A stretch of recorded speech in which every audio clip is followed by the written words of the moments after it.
इस सिलसिले में नीतीश कुमार को, तेजस्वी यादव को और देश के वजीर आजम नरेंद्र मोदी को, तीनों को बिहार की जनता से माफी चाहनी चाहिए।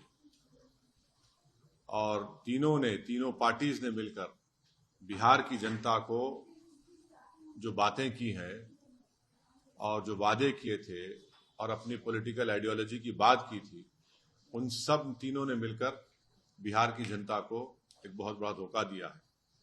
और यकीनन इसमें सबसे बड़ा रोल है नीतीश कुमार का। नीतीश कुमार कल तक हमको गाली देते थे कि ओवैसी बी टीम है।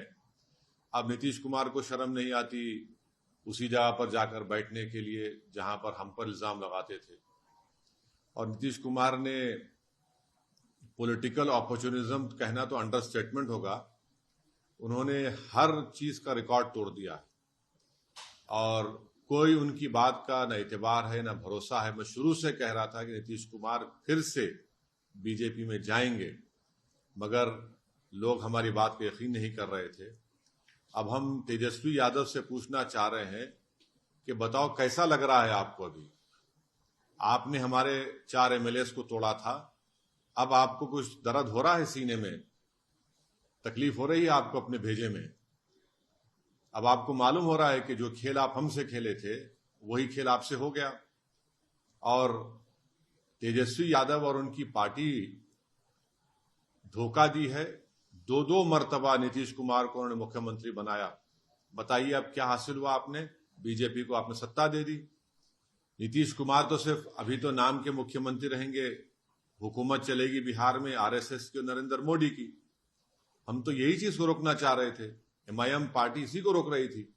और जब हमारे सीमांचल की जनता ने एमआईएम के 5 विधायक को कामयाब किया तो हमने तो जब उनके स्पीकर के इलेक्शन में तायद की थी गठबंधन के। मगर तेजस्वी यादव को और उनके परिवार को ऐसा लगता है कि बिहार की जनता एक तरफ और उनके परिवार से कोई भी मुख्यमंत्री बन जाए। नीतीश कुमार को लगता है कि मैं जब तक जिंदा रहूं मुख्यमंत्री रहूं, और बीजेपी को लगता है कि भाई हर चीज हमको मिल जाए, चाहे कुछ भी हो, किस तरीके से हो जाए।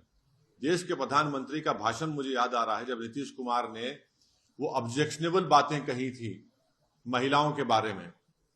देश के प्रधानमंत्री ने कहा था क्या गंदगी फैला रहे हैं, और देश के प्रधानमंत्री ने महिलाओं से वादा किया था कि मैं आपको इन लोगों से बचाऊंगा। अब देश के प्रधानमंत्री खुद नीतीश कुमार को बाजू बिठाकर चाय पिला रहे हैं। तो इसका टोटल ये है कि बिहार की जनता का एक बहुत बड़ा नुकसान और धोखा उनको दिया जा रहा है। बिहार में डेवलपमेंट रुक चुका है, अफसरशाही बढ़ चुकी है, और हम तो शुरू से सीमांचल की लड़ाई लड़ते आए, लड़ते रहेंगे। और इससे जनता को फिर से मालूम हो गया कि एमआईएम और ओवैसी जो बात कह रहा था कि सेकुलरिज्म, पॉलिटिकल सेकुलरिज्म सिर्फ इस्तेमाल किया जाता है भारत के मुसलमानों को धोखा देने के लिए, और अब की बार फिर से धोखा दिया गया है बिहार के मुसलमानों को सिर्फ सत्ता में आकर बैठने के लिए। मैं उम्मीद करता हूं कि न सिर्फ बिहार बल्कि पूरे देश के जो अल्पसंख्यक समाज, मुसलमान और जो हमारे सेकुलर जहन रखने वाले हिंदू, ओबीसी और दलित भाई हैं, वो देखेंगे इन चीजों को कि कैसे सेकुलरिज्म के नाम पर चुनाव में तो वोट लिया जाता है और उसके बाद फिर आपकी वोट को ले जाकर आरएसएस और मोदी के झोली में रख दिया जाता है। तो उम्मीद करते हैं कि वो इससे एक इसका नोट लेंगे और उन पार्टीज का साथ देंगे जो आपकी पॉलिटिकल लीडरशिप को डेवलप करना चाहती है।